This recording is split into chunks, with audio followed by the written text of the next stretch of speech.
آج سنیچر کا دن اور نومبر کی 13 تاریخ ہے۔ عرب دیش کی خبریں سننے والوں کو فیض الحق کا سلام۔ سب سے پہلے خبریں سعودی عرب سے۔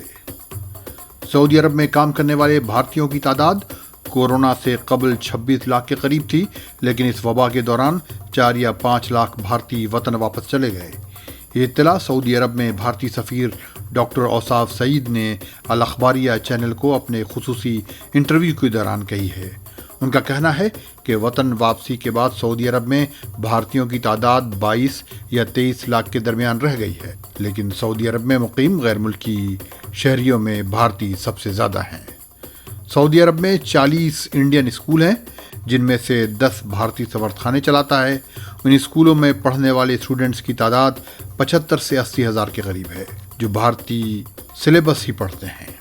اگر آپ سعودی عرب میں مقیم ہیں اور آپ نے اب تک اقامہ یا ریزیڈنسی آئی ڈی کارڈ یا شناختی کارڈ نہیں بنوایا ہے تو دیر نہ کریں۔ سعودی جوادات نے کہا ہے کہ سعودی عرب میں داخلے کے بعد اگر 90 دن کے اندر اقامہ نہیں بنوایا گیا تو 500 ریال جرمانہ ادا کرنا ہوگا۔ سعودی عرب کے شرقیہ علاقے میں 5 فیسلٹیز کو ہیلتھ میجرز اور کورونا کی احتیاطی تدابیر کی خلاف ورزی کی وجہ سے بند کر دیا گیا ہے اور 239 فیسلٹیز پر جرمانہ عائد کیا گیا ہے۔ سعودی عرب میں 4 اور 10 نومبر کے درمیان تقریباً 15,000 افراد کو ملک کے اقامہ اور کام کرنے کے قوانین کی مخالفت اور دراندازی کے الزام میں گرفتار کیا گیا ہے۔ ان میں زیادہ تر یمنی اور ایتھوپین ہیں۔ اب چلتے ہیں امارات۔ دبئی اور شارجہ کی مارکیٹوں میں اعلان کردہ قیمتوں کے اشاریوں کے مطابق ایک ہفتے میں مختلف کیرٹ کے سونے کی قیمتوں میں فی گرام 6.5 سے 8.75 درہم کے درمیان اضافہ ریکارڈ کیا گیا۔ سونے اور زیورات کے تاجروں کے مطابق یہ سونے کی قیمتوں میں ریکارڈ اضافہ ہے، جو 3 مہینے سے زیادہ عرصے میں ہونے والی بڑھوتری میں سب سے زیادہ ہے۔ اس کی وجہ سے مارکیٹ میں سونے کی مانگ میں کمی آئی ہے۔ خریداروں نے سونے خریدنے کا ارادہ اس وقت ملتوی کر دیا ہے۔ 24 کیرٹ سونے کے 1 گرام کی قیمت 226 درہم ہو گئی، جو کہ گزشتہ ہفتے کے آخر میں اس کی قیمت کے مقابلے میں 8.75 درہم زیادہ ہے، جبکہ 22 کیرٹ سونے کی 1 گرام کی قیمت میں 212.25 درہم کا اضافہ ریکارڈ کیا گیا ہے، یعنی 8 درہم زیادہ۔ 21 کیرٹ سونے کے 1 گرام کی قیمت 7.75 درہم کے اضافے سے 202.5 درہم تک پہنچ گئی ہے، اور 18 کیرٹ سونے کے 1 گرام کی قیمت 6.5 درہم کے اضافے سے 173.5 درہم تک پہنچ گئی ہے۔ امارات کے سپریم کورٹ نے ایک طویل عرصے سے جاری عدالتی تنازع کو حل کر لیا ہے اور اس مرد کو معاف کر دیا ہے جس پر بیوی پر حملہ کرنے اور اسے گالی دینے کا الزام تھا۔ عدالت نے یہ فیصلہ اس وقت کیا جب اس کو پتہ چلا کہ بیوی اور اس کی بیٹیوں نے بھی جھگڑے کے وقت شوہر کے ساتھ بدسلوکی کی تھی، اس کا موبائل چھین لیا تھا اور اسے گردن سے باندھ بھی دیا تھا۔ عدالت نے کہا ہے کہ حملہ صرف مرد کی طرف سے نہیں تھا، بلکہ اس جھگڑے میں خاندان کے تمام افراد ملوث تھے اور اس حرکت کے لیے ان کی بیوی اور بیٹیوں نے اسے اکسایا تھا۔ اب کچھ خبریں کویت سے۔ ایک کویتی شہری کی کار ایک لیمپ پوسٹ سے ٹکرا گئی، جس سے اس شخص کی موت واقع ہو گئی۔ جب آگ بجھانے والا عملہ وہاں پہنچا تو اس نے ہائیڈرولک آلات کا استعمال کر کے اس ڈرائیور کی لاش کار سے نکالی۔ ایک 40 سالہ لبنانی جو کویت کے مقام السالمیہ میں رہتا تھا، اس نے عمارت سے چھلانگ لگا کر خودکشی کر لی۔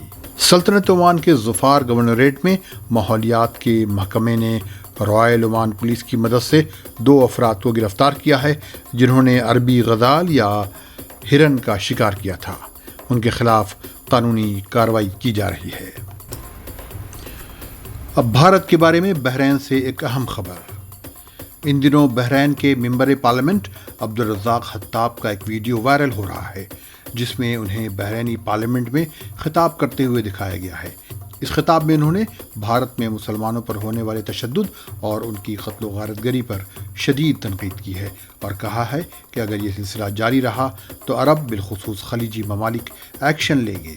انہوں نے خلیجی ممالک کی طرف سے بھارت کے اقتصادی اور معاشی بائیکاٹ کا بھی اشارہ دیا ہے۔ واضح رہے کہ گزشتہ ایک مہینے میں پوری عرب دنیا میں بھارتی سامان کے بائیکاٹ کی مہم جاری ہے۔ عرب دنیا کا ہر خاص و عام بھارتی سامان کے بائیکاٹ کی بات کر رہا ہے۔ روزانہ سوشل میڈیا پر اس کے لیے اپیل کی جاتی ہے اور عربوں نے لکھنا شروع کر دیا ہے کہ اب وہ بھارتی سامان خلیجی ممالک کے مارکیٹ میں نہیں خرید رہے ہیں۔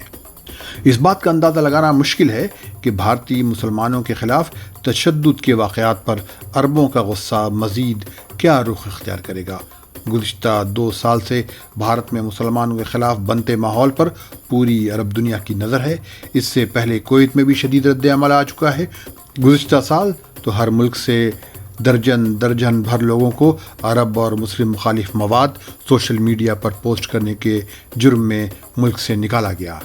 اب وہی شدت دوبارہ دیکھی جا رہی ہے۔ پہلے تو عربوں کا عوامی سطح پر رد عمل تھا، اس سال تو وہاں کی پارلیمنٹ میں بھی یہ آوازیں گونج رہی ہیں۔ اکتوبر کے مہینے میں کویت پارلیمنٹ میں اس پر ہنگامہ ہوا۔ نومبر کے پہلے ہفتے میں بحرین کی پارلیمنٹ میں۔ اس طرح کی بحث عام طور پر خلیج میں نہیں کی جاتی ہے، لیکن اس بحث پر وہاں کی حکومتیں خاموش ہیں، جیسے وہ چاہتی ہوں کہ قبل اس کے کہ وہ کچھ کہیں پیغام سمندر پار پہنچ جائے۔ بحرینی ممبر پارلیمنٹ عبدالرزاق خطاب نے بحرینی پارلیمنٹ سے خطاب کرتے ہوئے یہ بھی دعویٰ کیا کہ انہوں نے بحرین میں مقیم بھارتی سفیر سے ملنے اور بھارت کو اپنا پیغام دینے کے لیے وقت مانگا تو انہوں نے بہانہ کر دیا۔ پیش ہے ان کی تقریر اسکرین پر اور ترجمہ ہمارا۔ اس دوران چینل کو سبسکرائب کر لیں اور گھنٹی کے بٹن کو دبانا نہ بھولیں۔ بحرینی ممبر پارلیمنٹ عبدالرزاق خطاب نے کہا، تعتبر الهند أحد أكبر المستفيدين اقتصاديا من العالم الإسلامي حيث يعمل بدول الخليج ما يزيد عن 10 ملايين مواطن هندي۔ بھارت اسلامی دنیا سے معاشی فائدہ اٹھانے والے سب سے بڑے ملکوں میں سے ایک ہے۔ خلیج میں کم از کم 1 کروڑ بھارتی کام کرتے ہیں اور سال میں $24 بلین رقم بھارت بھیجتے ہیں۔ بحرین اور بھارت کے درمیان بین الاقوامی تجارتی آپریشن $105 بلین سالانہ سے زیادہ ہے۔ اس کے برعکس بھارت کے مسلمان خاص طور پر آسام اور جموں و کشمیر میں تشدد، بدسلوکی اور وحشیانہ قتل کے ساتھ ساتھ ظلم و ستم کے مختلف طریقوں کے استعمال کا شکار ہیں۔ ان کے حقوق، آزادی اور مذہبی طریقوں پر پابندیاں عائد کی جا رہی ہیں۔ آسام سے مسلمانوں کا انخلا 2016 میں بی جے پی کے برسر اقتدار آنے کے بعد سے شروع ہوا تھا۔ وہاں سے اب تک 2 لاکھ سے زیادہ مسلمانوں کو نکالا گیا ہے۔ یہ طرز عمل بین الاقوامی قوانین اور ابراہیمی مذاہب کے خلاف ہے۔ یہ انسانیت اور حکومت کی ذمہ داری کے اصولوں کے بھی خلاف ہے۔ اس کی ذمہ داری ہے کہ وہ اپنے شہریوں کی حفاظت کرے اور ان کے عقیدے کے حوالے سے آزادی فراہم کرے۔ بھارتی مسلمانوں پر جو بلا جواز تشدد ہو رہا ہے، اس کے خلاف ہم پوری دنیا کے سامنے اپنے عدم اطمینان اور تشویش کا نہایت سنجیدگی سے اعلان کرتے ہیں۔ ہم یہ بھی اعلان کرتے ہیں کہ ہم 15 کروڑ بھارتی مسلمانوں کے اسلام اور ان کے احترام کے ساتھ مضبوطی سے کھڑے ہیں۔ اگر بھارتی حکومت نے مسلمانوں پر پابندیاں اور تشدد جاری رکھا تو ہم اعلان کر رہے ہیں کہ ہم تجارتی بائیکاٹ سمیت دیگر سخت کارروائی کریں گے۔ ہم نے متعدد بار بحرین میں بھارتی سفیر سے ملنے کی کوشش کی تاکہ ہمارا پیغام ان کی حکومت تک پہنچ سکے، تاہم وہ بلا جواز بہانے بناتے رہے۔ میں مانتا ہوں کہ مشرق سے مغرب تک اسلامی ممالک اور انسانی تنظیموں کی ذمہ داری ہے کہ وہ بھارت میں اپنے بھائیوں کی طرف توجہ دیں۔ ہم سب قیامت کے دن جواب دہ ہوں گے جب ہم اللہ کے سامنے کھڑے ہوں گے۔ اللہ بھارتی مسلمانوں کا حامی و ناصر۔ خدا حافظ۔